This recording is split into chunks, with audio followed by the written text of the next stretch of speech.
primary healthcare in our village, so that we get one functional primary healthcare in our ward. And primary healthcare also the government agency is supposed to provide more medications and vaccines. And the rest, the 50% that comes to the NHS, act is very clear. What do we do with what are we supposed to do? When our people go to the primary healthcare clinic and they get billed, any guys is supposed to pay more tax. This federal government populates so much money into this one for the very first time. Those who cannot, these are vulnerable. For the very first time in Nigeria, you will see the level of coverage in the informal sector going up for the very first time. All along all these years, we've been covering the formal sector. Now we are covering, we're going to cover those who cannot afford to pay. And as the Act says, it's not only the contributions of federal government, but other development partners can also contribute. And I'm happy to report the Gates Foundation and Global Fund have also put money into this. They are as excited, if not more excited, than we are, because they know the difference this fund will make in the lives of our people. We're all very excited. So, it is very clear. This government has allocated the full 1% of the consolidated revenue into this fund to cover our vulnerable Nigerians across all 6 geopolitical zones. We in the NHI, the gentleman up front has already said, the ministry has formed a national steering committee composed of the leadership of the ministry, the 2 implementing agencies, NHIs and primary healthcare, development partners, civil society organizations. They form the board of this fund so that we, the implementing agencies, we have people looking over us and making sure this money is utilized properly. And we also have our elected representatives in the House and the Senate who will also oversight how this money is going to be spent. For us, the NHI, what we've been doing, for the very first time, we have been working very closely with our sister agency, National Primary Healthcare Development Agency, to work and come up with a unified package, costed package. And we've been working very hard over the weeks and we've come up with one. And the NHIS too, I formed a committee over the last several weeks. We've been working very hard to see how do we in the NHIS implement this properly. Our watchwords are clear, that this fund, under my leadership, will be treated with very clear goals. And our goals are, there has to be transparency. We must be able to account for every penny that comes in here. And we must be equitable. It does not mean because states like Kano that are larger have 44 local governments, Gombe has 11 local governments, and Bayelsa has 8 local governments, and Kano will touch everything. We will make sure that this thing is spread equitably across each of the 6 geopolitical zones. But most importantly for us, this money must reach the front line. Where is the front line? We are not going to give this money through any third party. We will make sure this primary healthcare clinic gets the money that they are due, not through any third party that will not get that money across. But most importantly for us, we in the center and the NHI, we want to aggregate all these small pools across all the states so that any person, any number of people that are covered in any local government across this country, the numbers are transmitted to us so that we will report to Nigerians, all this money that was allocated into this fund, we have covered this many Nigerians. Because like you said, universal healthcare coverage is about how many more Nigerians have been covered. And that's the only way I want to be remembered if I leave this chair. How many more Nigerians have you given access to? And we cannot say that without definite numbers that are biometrically supported. So we're very excited. This government needs to be applauded for the political commitment of committing this much money into the fund. We are hoping and praying that this fund will outlive all of us and it will grow and continue to cover our people. And this is the only way we'll start seeing the needle of coverage of the informal sector in our Nigeria. Thank you all very much.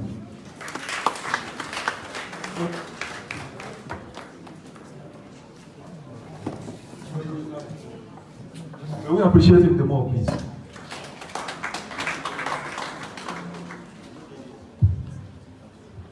Sorry, let me make a clarification.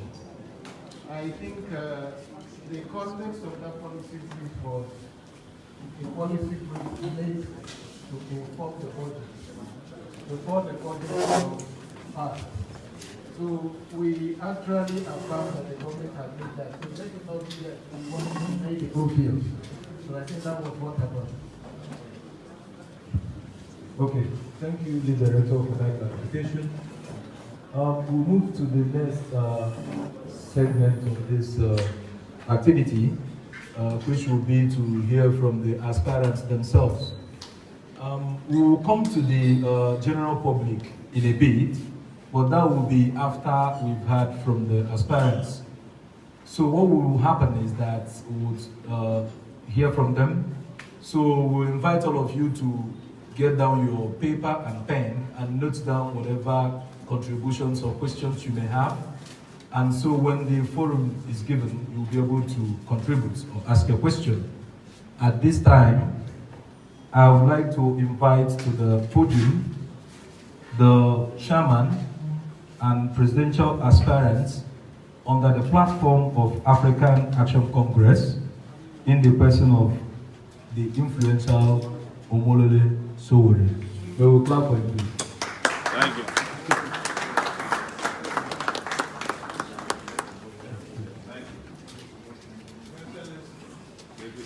Take it back.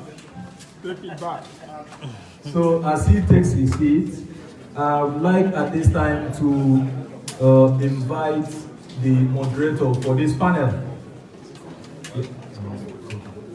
So the moderator would lead the discussion, and the three panelists here seated would have about 10 to 12 minutes each to make their presentation in response to the invitation letter that was forwarded, and also in response to the keynote paper presentation. So allow me to, at this time, invite Dr. Lars Udeze to lead this session. Clap for him, please.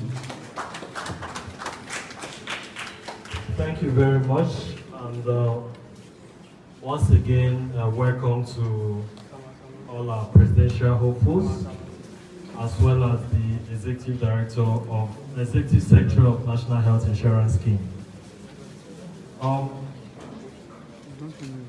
Before now, I've made a presentation. I went through a document that highlights the various building blocks of the healthcare system,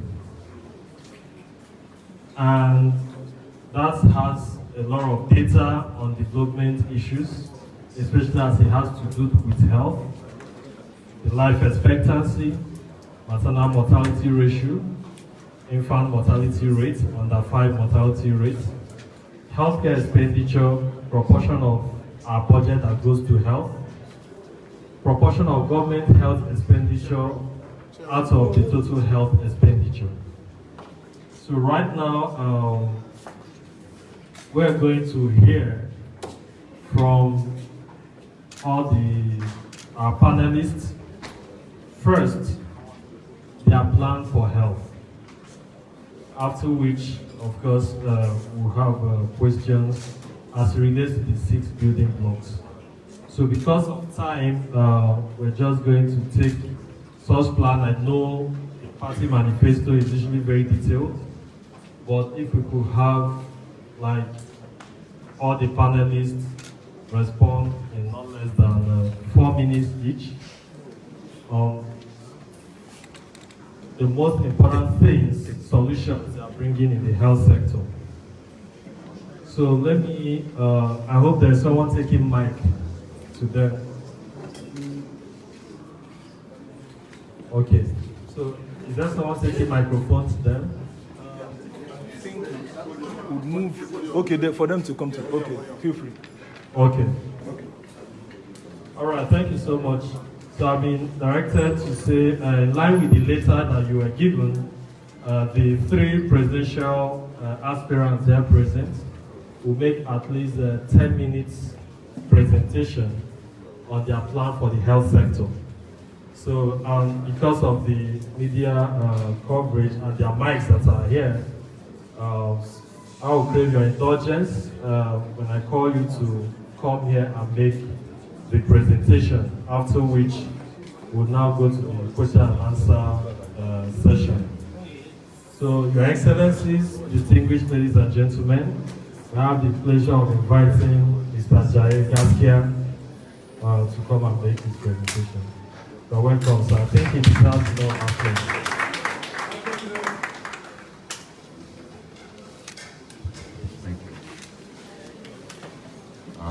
Thank you so much.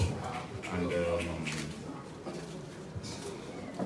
standing on the already laid down protocol. So what do we intend to do with health?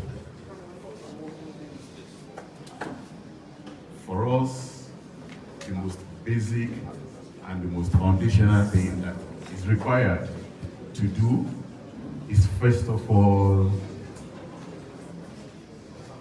making government work.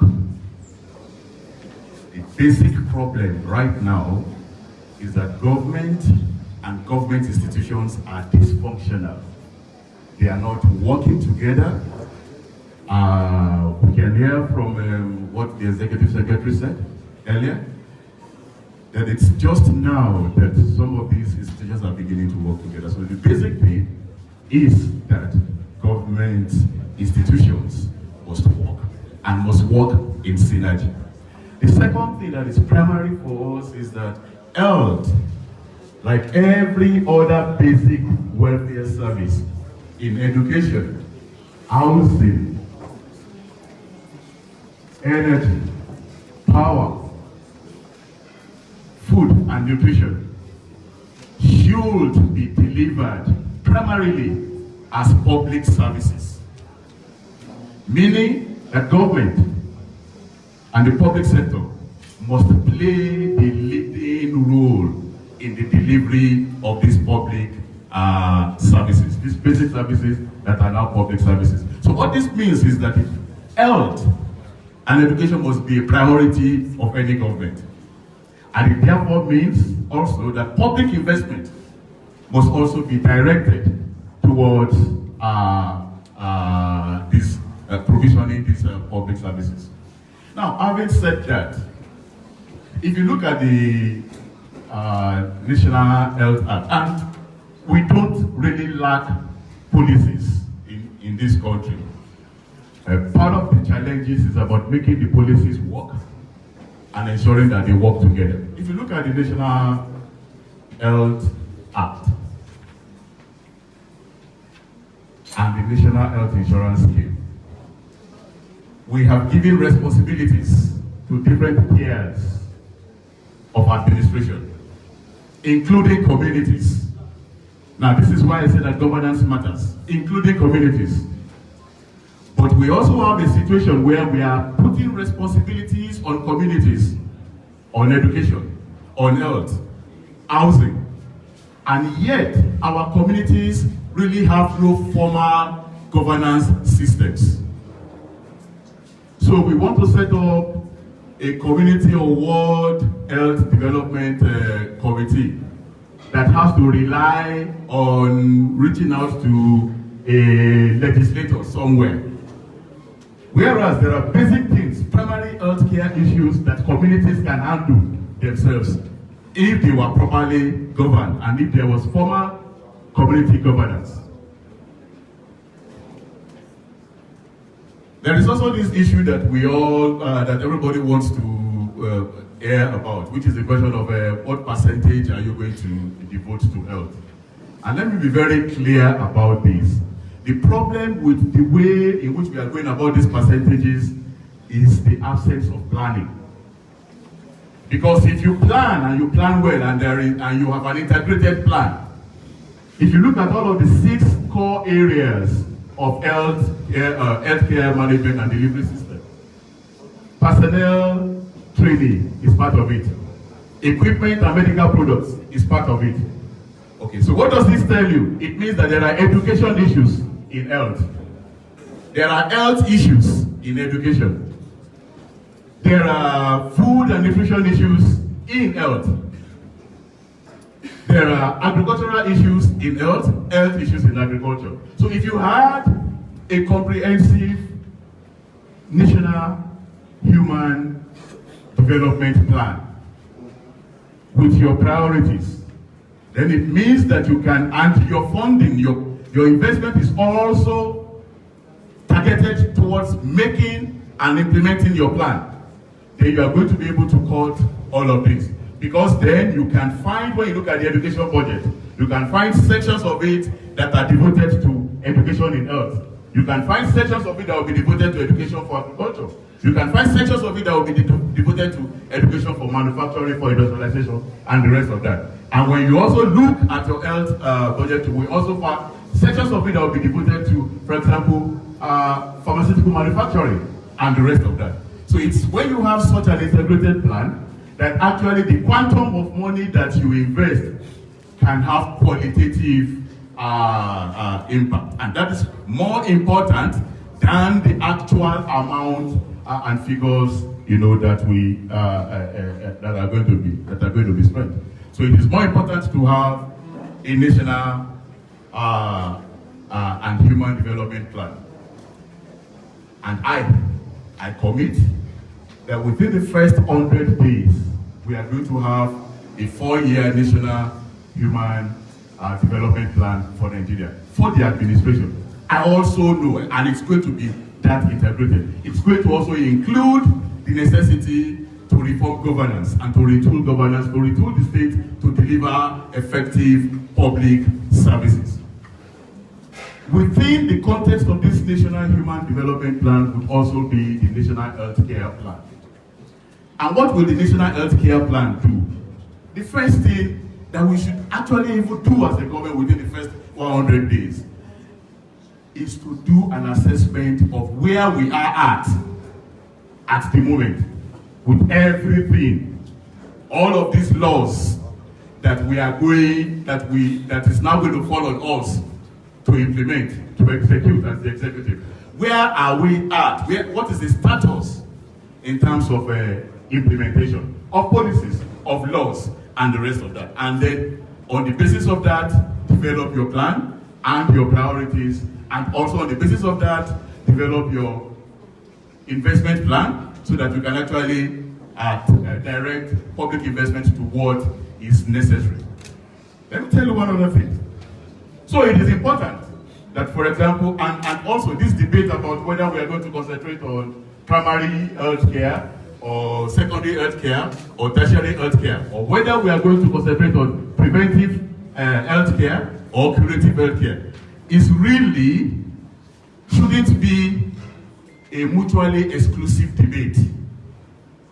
The most important thing to understand is to find out what percentage of healthcare delivery needs to be for primary healthcare, needs to be for secondary healthcare, needs to be for tertiary healthcare, and what percentage needs to be for preventive. Because we would concentrate on preventive, but you also know that there would be necessity for curative. So you cannot say that you are going to, your policy is just preventive and it's not going to be curative. So it's going to be both preventive and curative. It's going to be address primary, secondary, and tertiary health care, but it's going to be on the basis of needs assessment so that we know that this is actually the proportion of the population that needs each one of these type of healthcare delivery. And then finally, just to round up, because I know there will be time for questions. When I talk about the necessity for having an integrated plan, so we are going to focus, for example, on local and indigenous production of equipment and medical products, which means that our health policy must also be integrated with our industrialization policies, and that it must be also integrated with all these other policies, because it is those indigenous Nigerian industries that are also going to be the ones to manufacture these health products and the health equipment that we need, and same with the training of the personnel that is needed. Finally, what we need is to have an idea of what the specifics are within the context of the whole picture, and then be able to plan to address both the whole picture and the specifics. Thank you very much. Thank you so much, Mr. Gaskia. Please, as they are speaking, feel free to write down your questions. When you get to the question and answer session, we are going to read out those of your questions. Thank you so much. He linked health to education when it comes to training issues, capacity building. He also linked it to food and nutrition, which is agri. So he kind of say it should be a holistic plan. He talked about National Human Development Plan, which, if elected as president, he will sure will have that in his first 100 days, which will include the National Healthcare Plan. I think you should give him another round of applause. Okay, may I invite Mr. Sado Matthias, another presidential aspirant, to also come and share his plan in 10 minutes. You're welcome.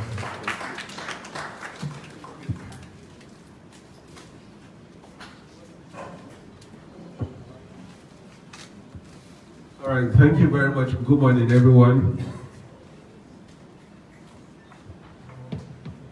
The plan for my party and my aspirations as a presidential aspirant is, first of all, we have a very huge challenge in the sector because we currently do not have information about who and who are Nigerians.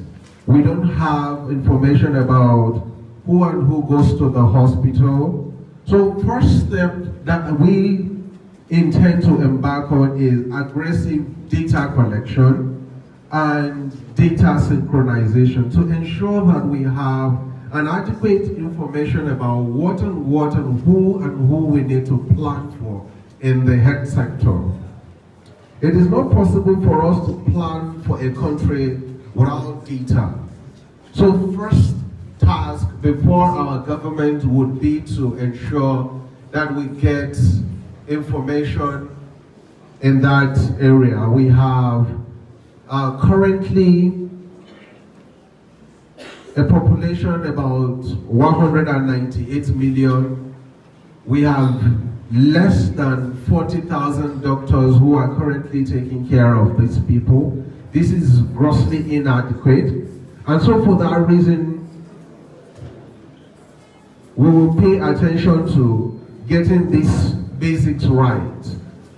The first task after we've been able to sort out the issue of data, we will embark on overhauling of some key hospitals in Nigeria. But first of all, before we go into that, we will ensure that we have the National Assembly to pass a law that would prohibit medical tourism for public office holders. It's not going to be just political promise to say, once I become the president of Nigeria, we will not travel abroad for healthcare treatment, for treatment or whatever. But it will be a law. There will be a law against it that if you are a public office holder, a governor, a president, minister, for as long as you are a public office holder, you will not have that right to travel outside this country to get medical treatment. Then the second very important thing that we intend to do is to shut down Sowore Clinic. I do not think it is necessary for us to have that clinic gulping billions of naira while the National Hospital is just a control from Sowore. So I think the President of Federal Republic of, I as the President of Federal Republic of Nigeria, we use the same healthcare system, healthcare facilities available to ordinary Nigerians. That is the second thing that we intend to do.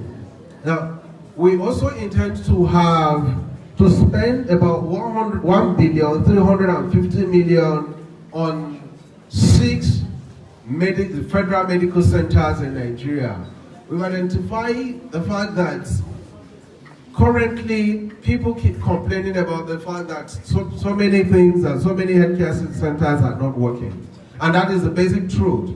What we intend to do is to have a model, to have more like a pilot scheme, to have one medical center that would be world class, that will have virtually everything that every other medical center in the world can boast of.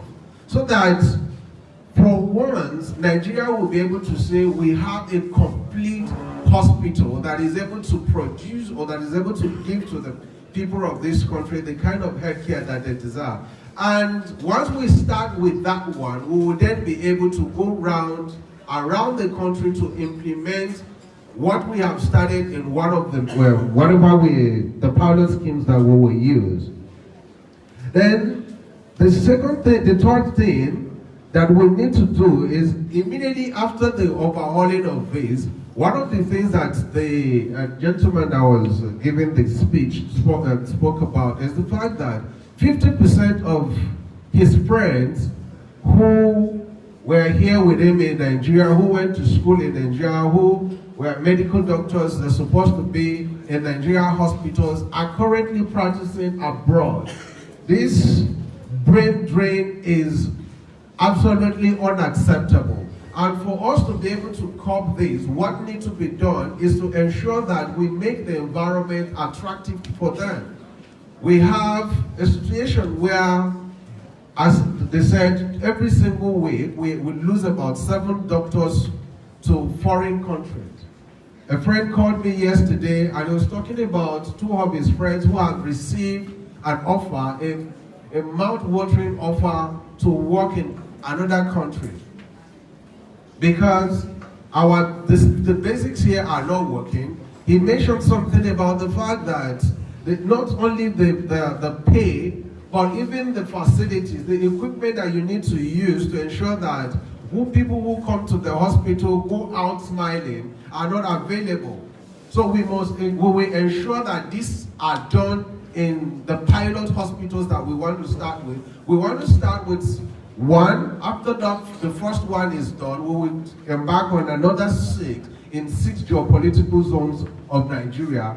The moment these ones are done and we are able to attract the millions of Nigerians who are currently practicing outside the country to come back, I believe that we'll be able to kickstart the revolution that we need in the health sector. Then the third or the fourth thing, which is, I'm glad that the NHIS Secretary General is here. One of the most important things that I also think needs to be done is to ensure that the NHIS begin to function adequately, not just to provide I wouldn't want to use the word inferior, but the kind of drugs that are being provided for the patients or those currently who are using NHIS is not what I think should be. There should be, every single person in this nation should have access to quality health care. Everyone should have access to affordable health care. Everyone should have access to health care that works for every single person. There should not be gap, there should not be inequality in between the people at the lower side of the ladder and the people at the upper side of the ladder, because I have seen organizations who are currently enjoying, who are working with HMOs, who currently get top-notch healthcare services, and I've seen how patients or people, the clients of NHIS are treated in the hospitals. You go to the hospital, they tell you this is for NHIS and this is for a private patient. I think that is not acceptable. We should look for a way to bridge that gap and ensure that every single Nigerian is able to have access to quality healthcare provision. Then, the moment we are able to achieve this, I believe that we will be on our way to go, and I believe that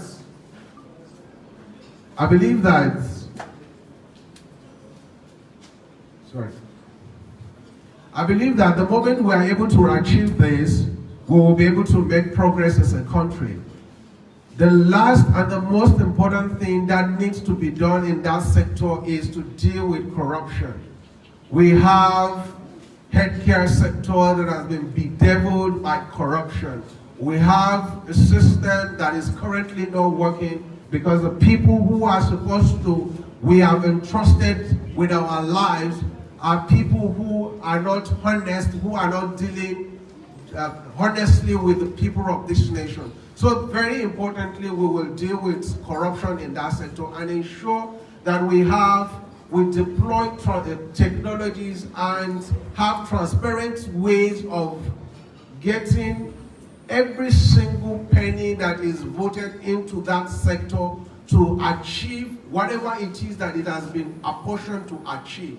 I believe we need to have these 4 items I have listed working. The moment these are done, our healthcare sector will be among one of the best in the world. Thank you very much.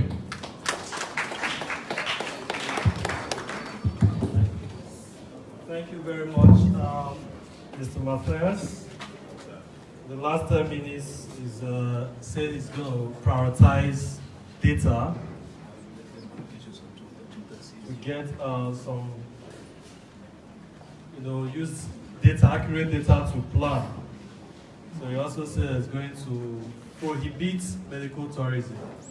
The National Health Act 2014 kind of provided a condition that has to be met before a public officer has to go outside. Whether it's being implemented, I don't know.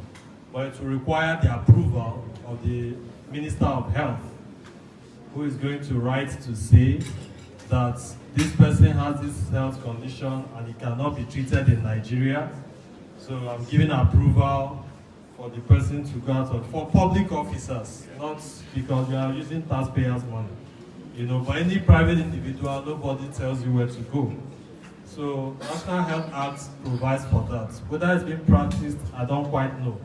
But it's also important for us to know that there's a bill currently at the National Assembly being sponsored by Honorable Sejos Ogun from Edo State that is seeking to outrightly ban medical tourism by public officers. So that bill has passed second reading earlier this year, and it was referred to Committee on Health. Why this information is important is the action is already on, so people who are interested in making that happen can become advocates. When it comes to the public space, then there could be more action. Of course, some honorable members said that it violates the fundamental human rights of the public servants if you ban them from going outside. So it's a debatable issue. So depending on which side of the divide you are. So thank you so much, Mr. Matthias.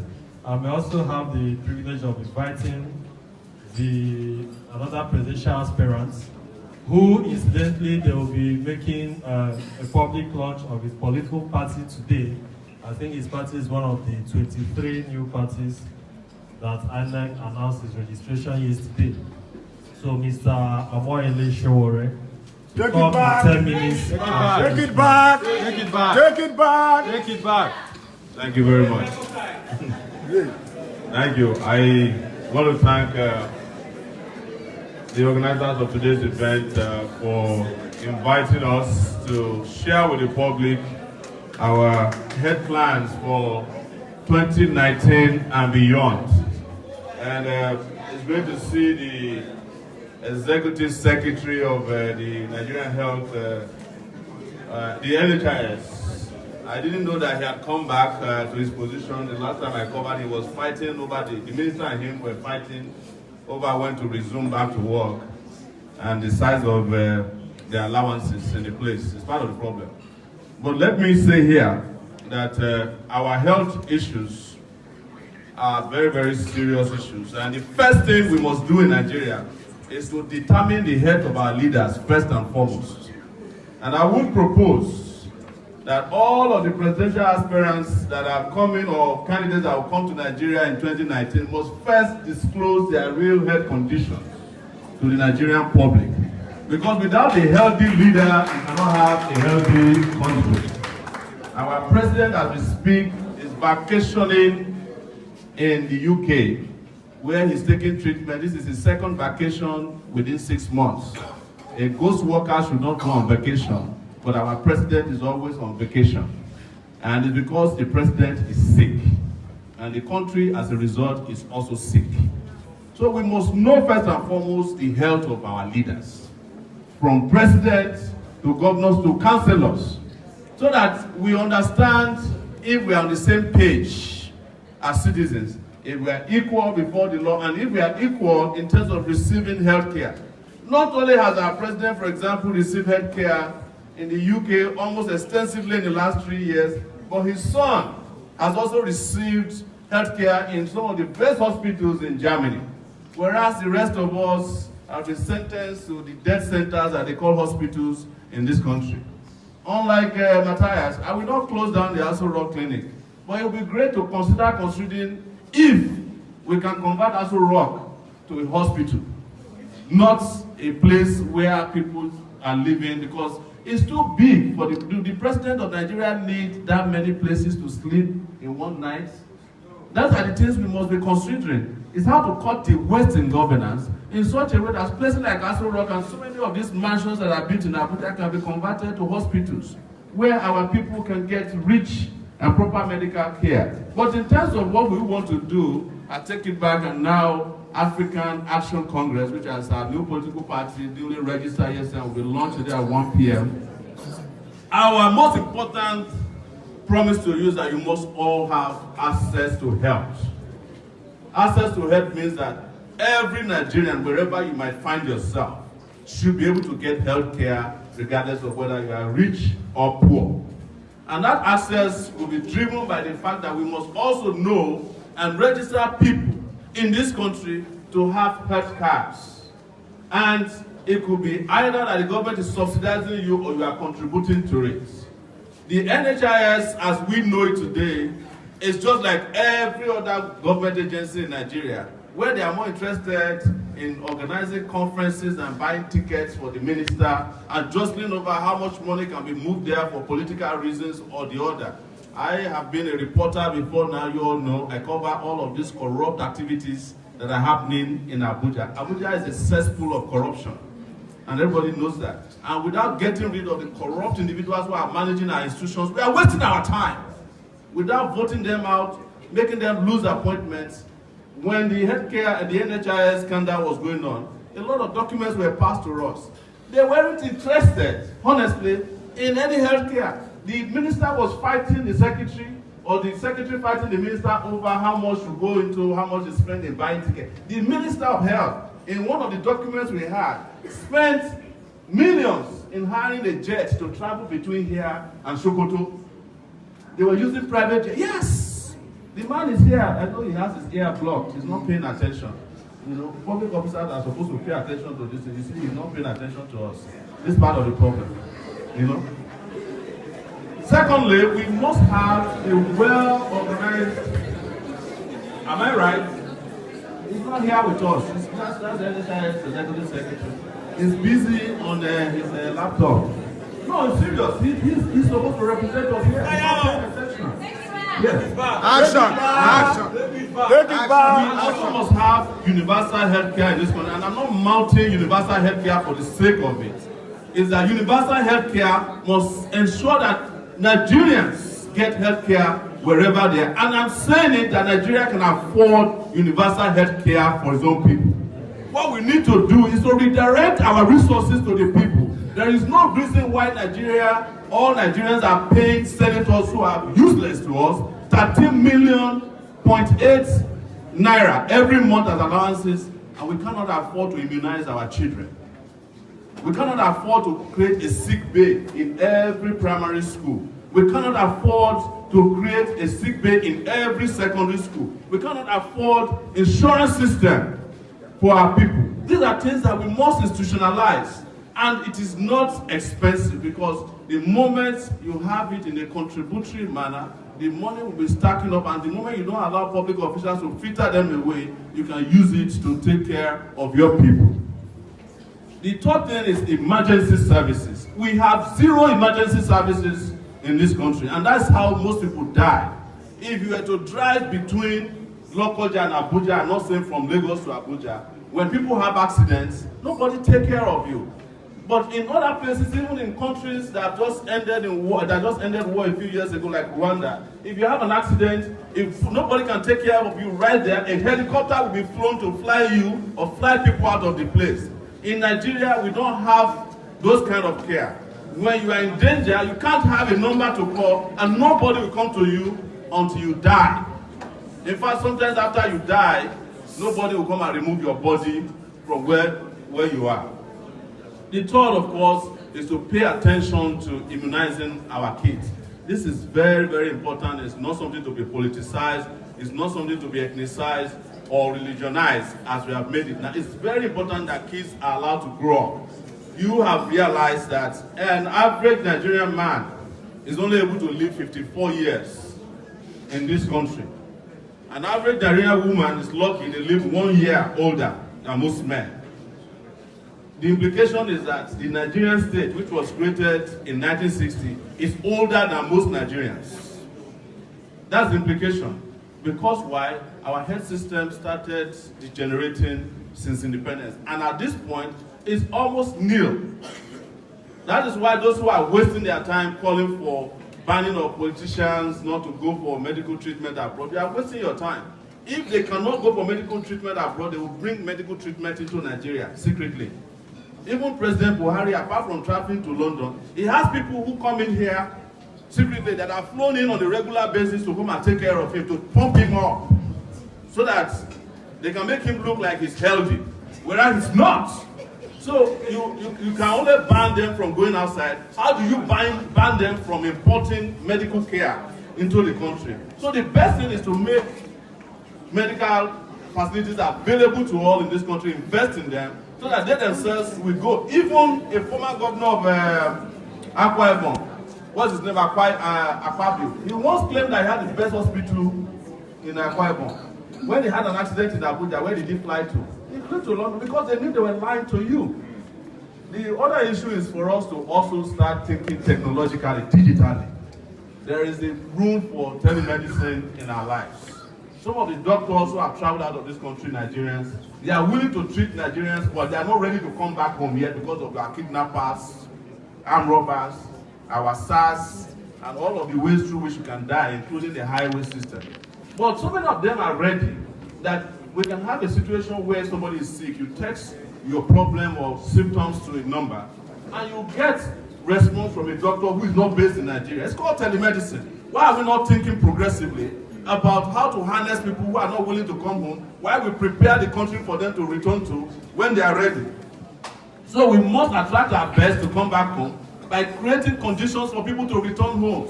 There is no way any Nigerian doctor is coming back to Nigeria the way it is.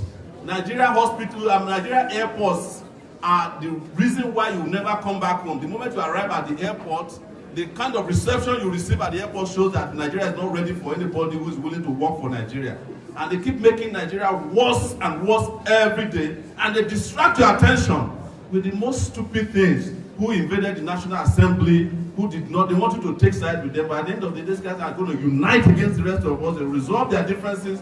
They will tell you that they are big brothers and sisters and that they only have small misunderstandings as they've been doing forever. What I was saying here is that we have to link our healthcare system with our own agenda, which is spelled out in Spicer Hill. Security, power. Without electricity, you cannot have good health care. That's the truth. Even to sleep properly at night for 8 hours is so important to your health that when you are denied of that, you will degenerate in health. Without infrastructure, you can't have good health care. So I told somebody that if Obama contested in Nigeria, when he contested in the US, he would have broken his back just by traveling between Jalingo and Yola. Because the roads are so bad, without building infrastructure, we can't have health. And without health, we definitely can't have wealth in this country. I've been told that my time is up. I will have more time to reach out to you Nigerians whenever you want to listen to new leaders. People who have ideas, not people who have analog brains, people who are dying and on the departure land of life, who are wasting your time, your energy and resources on taking care of themselves and their diseases and their families. You have to get rid of them. It's the solution to Nigeria's problem. Thank you very much. Take it back! Action! Take it back! Action! Thank you very much, Mr. Sowore, presidential aspirant on the platform of African Action Congress. So he's been able to tell us that he wants all aspirants, and he's going to ensure that we have universal health coverage because he thinks Nigeria can afford it. He also talked about having sick bays in primary and secondary schools, telemedicine, emergency services. So for this first panel, ladies and gentlemen, we will be focusing on the presidential aspirants, and of course,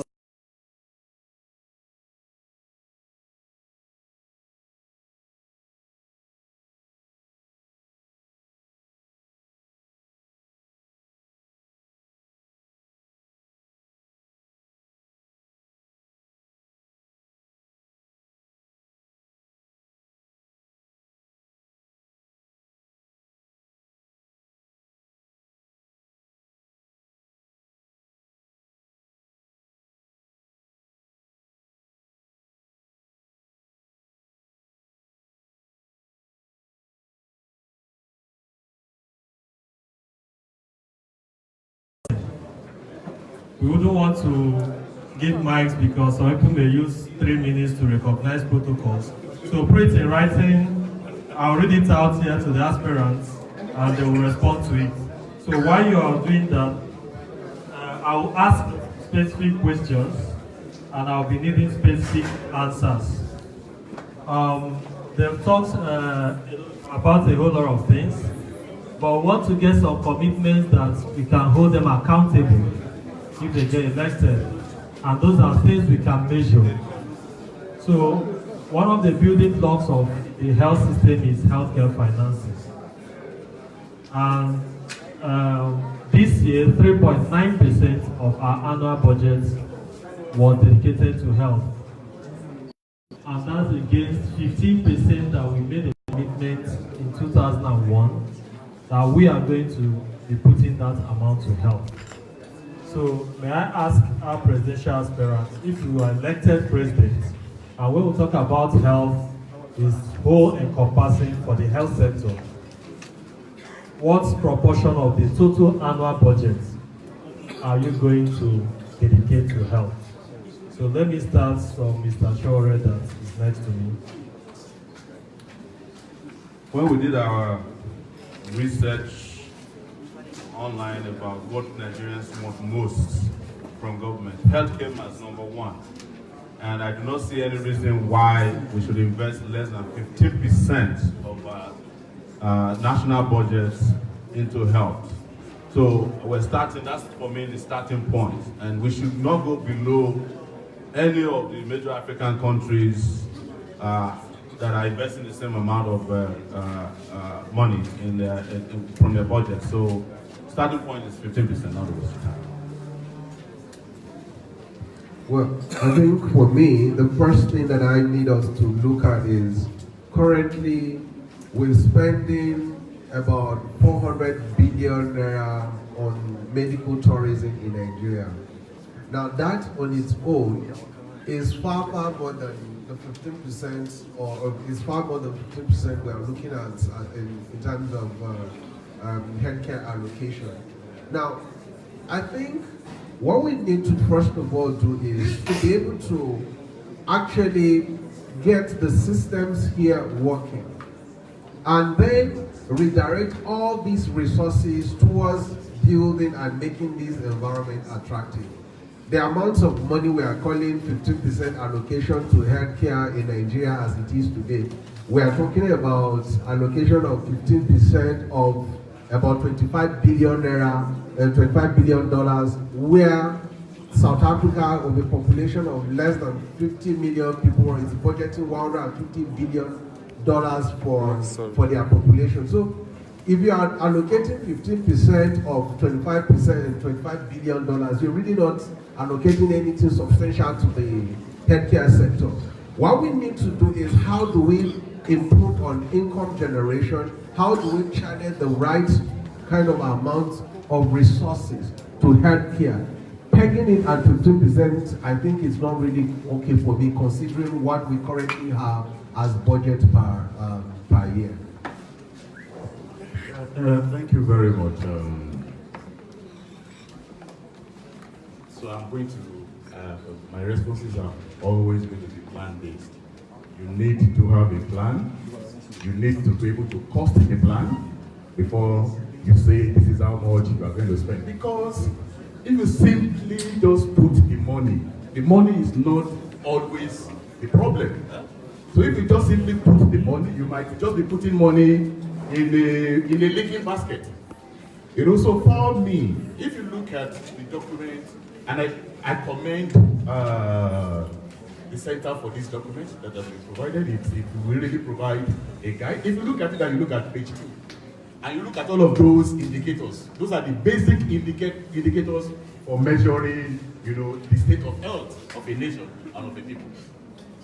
So what any responsible government should do, and that is what a government that I lead will do, is to look at these indicators. And within the context of our National Healthcare Plan, which is a 4-year plan, say to ourselves, how much money would we need if we set ourselves targets to move from point A to point B over 4 years? So if life expectancy is 54% and we want to get to 60%, how much money do we need to move to 60%? That's the target we have set for ourselves.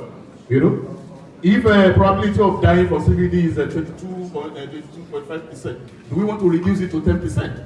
You know, and how much will it cost to do that? And so when you have all of that as elements, so for us, this will be our indicators, and they will guide how we cost the investment that we need to make in health. And I will end this by saying this. You see, I have done a calculation of all the international agreements that we have signed that include percentages, that include committed percentages of the national budget. And I found out that there is simply no way, if you are going to fulfill all of that, that you are going to actually govern. So education is 27%, agri is 10%, and you have all of these various percentages. So if it is just about percentages, you are not going to govern. It is about the quality of the investment that you want to make, the quality of the issues that you want to address. That's what we're going to guide us in putting the cost to this. Thank you. Thank you very much, sir. I had expected the direct answer of say, okay, like he says 15%, the other one will say, okay, at least 20% or at least 10%. But the 15% is over ₦1 trillion by our current budget. And it's not even enough if you do the needs assessment in the area of TB, HIV, cancer, and all that. 15% definitely will not be enough, no matter how well it's managed.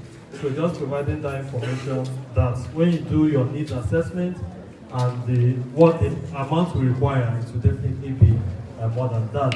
A lot of questions are coming up, and one has to do with data directed at Mr. Matthias, who said, I talked about data collection and all that. So why not do the data collection now?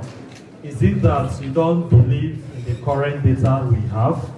As an aspirant, to collect those data, do your analysis and have idea of what you want to do. Why do you want to start collecting the data when you become president and not to work with the current data we have?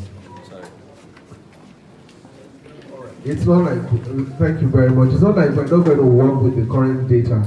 But what we intend to establish is what we call National Data Bank. Now, basically what we are saying is that all of these information be collected and be put in one place where we can say that now, this is the data for virtually every single citizen in this country. Then I mentioned data synchronization. We have data scattered around. We have data in banks, we have data in telecoms, we have in FIRS, we have in different places. What we're saying is all of these should be synchronized into one so that we can have what we call National Data Bank, and it will help us in planning. Basically, that's what I mean by data collection. Okay, thank you so much. Just to let us know that we have the DHIS tool, which is the National Data Bank for Healthcare Data. It's a software where data are reported from every health facility in the country, and it captures a whole lot of our health data. So we can actually make it better and have everybody report to that. One of the issues is that a lot of private hospitals don't quite report their data on that platform, and it's something that needs to be fixed. Innovative financing for health. Mr. Sowore, you talked about 15% will be your starting point. Then, and there's this question of, yes, the budget is good to be there, we have the resources, we know how the revenue comes, we know that some reforms might take time before it begins to bring revenue. So what innovative ways do you think you are going to mobilize the resources that is required to start from the 50% as mentioned? Thank you very much. When I mentioned 15%, it's important to make clarification once again that starting point. We're looking at the budget of Nigeria, which stands at about 8 trillion naira right now. If you're spending 1 trillion or more on health, you have other sectors that is in need of investment. But when it comes to innovation, is to allow participation in our healthcare system from those who know how to do it. And we have a lot of our citizens who are out there who want to come back and invest, some of them even voluntarily, who are not getting the necessary encouragement and support from government, because government in this town is a body. Government is useless. Government doesn't help people who have innovative ideas. They don't encourage people who want to do good. Government is only interested in cheating and robbing the public. That's the problem. There are a lot of people who are out there, and I don't need to take you too far. They are coming to Ghana. They are coming to Rwanda to use innovation in delivering healthcare. You must have read about Rwanda, that now in Rwanda they are delivering blood by drones. So they can send a drone that is programmed to send blood to Anambra State from Abuja. And the drone will go and drop the blood in the most remotest part of town and come back to where it was sent from. But Nigeria, we don't even have helicopters that can do that. We don't have medical services that can deliver that. And there are people who have the understanding of how this could work. You guys know that a Nigerian that is based in the US is able to take a baby out of the womb, fix the brain of the baby or whichever part of the baby is not doing well, put the baby back and the baby will be born perfectly. But invite that guy to come to Nigeria today, he will never honor such an invitation. Because he knows that our leaders are not interested in those kind of innovation. Probably even if he arrives here, they'll kill him at the airport. So we have to have a government that is receptive. Like I said, we need digital leadership in this country. You cannot have these analog guys running your system and you expect to be talking about innovation. You should not be using innovation or innovative ideas in the same sentence as the leadership we have in Nigeria today that is derelict and completely analog. So we have to change the leadership first before we can be having this kind of conversation. Otherwise, we'll be talking above their heads. Thank you. I think that we really focus on the issues And also that when we talk about the leadership, we also have some digital persons who are within the system, and they are making little changes at their various locations. I'll get to the ES of NHIS because there are some data we expect we'll get from him that will help the aspirants in responding to questions around universal health coverage. So human resources for health is a key issue, and we have data on how insufficient they are and how the environment is not very conducive for them. And in recent past, we've seen a whole lot of strike and interprofessional rivalry among health workers. It's either the doctors are on strike, when they finish, Johesu will start their own. Mr. Gaskia, if you are elected president, I had a number of patients who were being treated for cancer, and the centers that were treating them went on strike, and when they returned, they have to repeat all the tests they've done before. The cancer had already spread, and we lost that patient April this year. So, in a way, that interruption in services led to the untimely death. So, how do you intend, if Nigerians elect you as president, to resolve this issue of frequent withdrawal of services within the health sector? Thank you very much. Again, this is why this is a personnel issue that we're discussing now, and it's about human resource management. So it's also about the policy of a government with respect to human resource management in general, not just in the health sector. So what will be our approach? We have said, and our promise is that we're going to have what we call democratic management of the economy and all the sectors of the economy, meaning that each of the sectors of the economy would be oversighted and managed by multi-stakeholder groups.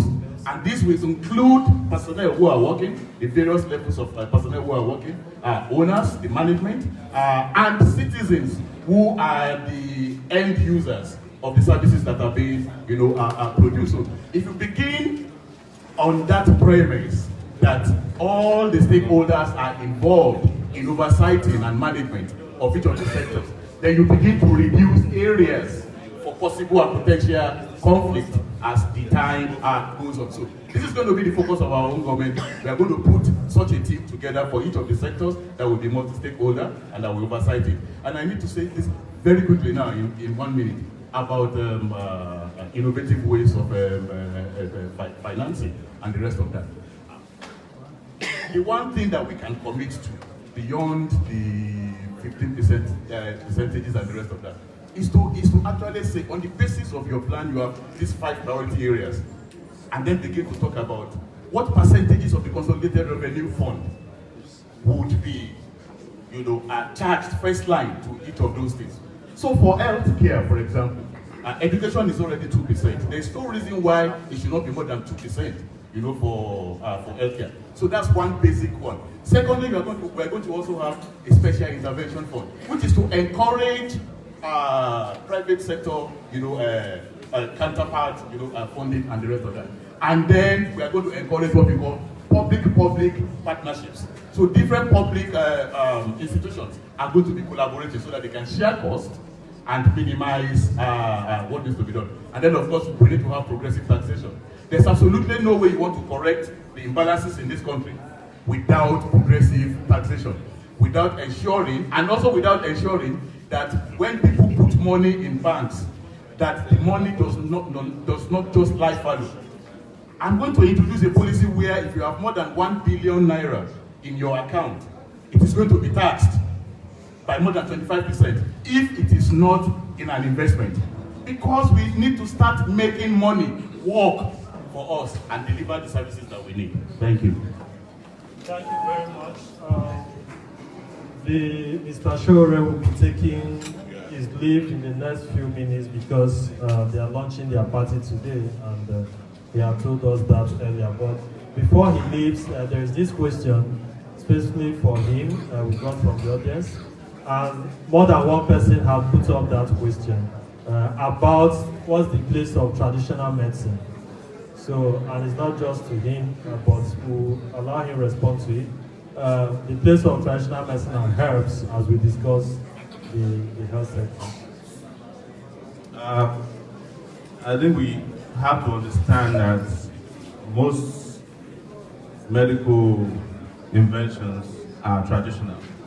They start from somewhere. You know, the tablets you're drinking, so many of the things that are refined and look nice to us, they are extracts from trees, from matters that are dug from underground, and we happen to have them here. But I don't think we should be asking their place, but how we can regulate them and use them in a way that are not harmful. I grew up in a village, and I can tell you that I was not injected with anything until I was about 15 years old, when I had something that was similar to tetanus. But I had plenty of malaria. I had several other things. My mom had babies 11 times. Never went to a hospital. Never had a C-section because of traditional medicine. But the truth is that the traditional medicine practitioners had not been assisted in a way that they can understand what works and what doesn't work.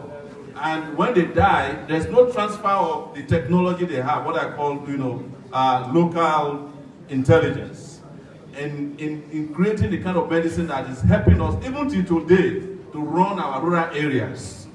Our heavy reliance on injection, for example, is mental. Since I've been in the US, nobody ever injected me with anything. But in Nigeria, if you go to see a doctor, he will inject one side of your buttock and ask you to bring the other side tomorrow, as if injection is what is going to make you feel well. It is not. Traditional medicine has its place. We just have to emphasize on ensuring that they are regulated in such a way that they don't abuse it. I grew up in a village, for example, again, where people will say if you put some roots inside alcohol, it will make you well. It is not the root that makes you well, it's the alcohol. The potency of the alcohol that makes you feel okay after you drank it and you are sweating. And the moment people are sweating, they feel like their malaria is gone. The malaria hasn't gone anywhere, and it's the alcohol that triggered a lot of reactions within your system that is making you sweat. So it's to understand that accurately, and I'll pay huge attention to that, because that can help to contribute to even global medicine. One last thing I will say, and I'm going to say it's very controversial here, is we have to start taking care of our weed, Igbo, such that we can also contribute to the GDP of the world, of people who are some of the best weed in the world are grown in Ekiti State. And I'm very serious. And people are making billions out of that particular product, that particular plant that is very potent in Nigeria.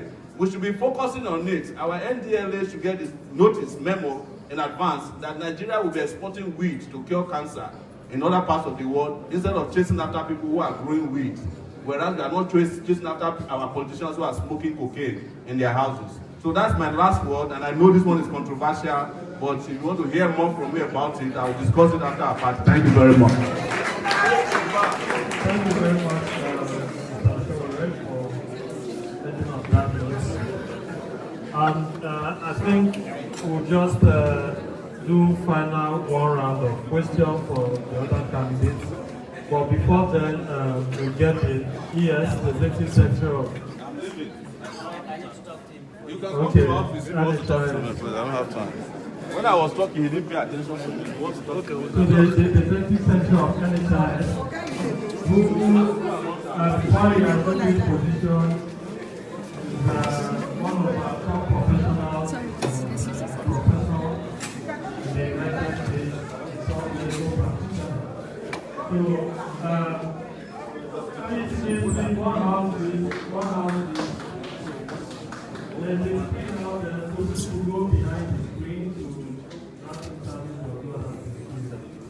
Okay, so, since Nigeria's buying a home at the moment, how many services are covered by health insurance?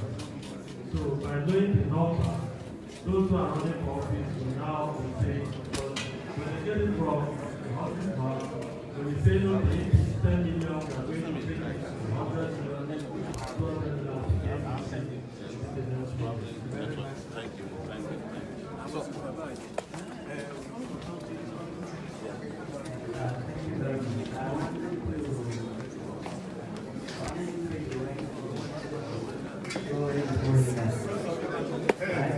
Run away. No, thank you so much. ladies and gentlemen, listen to reality. We have all lived probably lived longer than Joe in the United States. I've lived more than half my lifetime here. Let's go. Okay, show it to much. Let me give you my card. I'm still in Abuja till Friday. When? Radio Nigeria. When?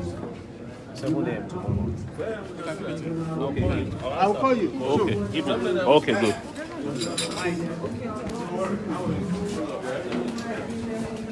It's 1 o'clock today, right? Yes. Oh, yeah. You raised my matter.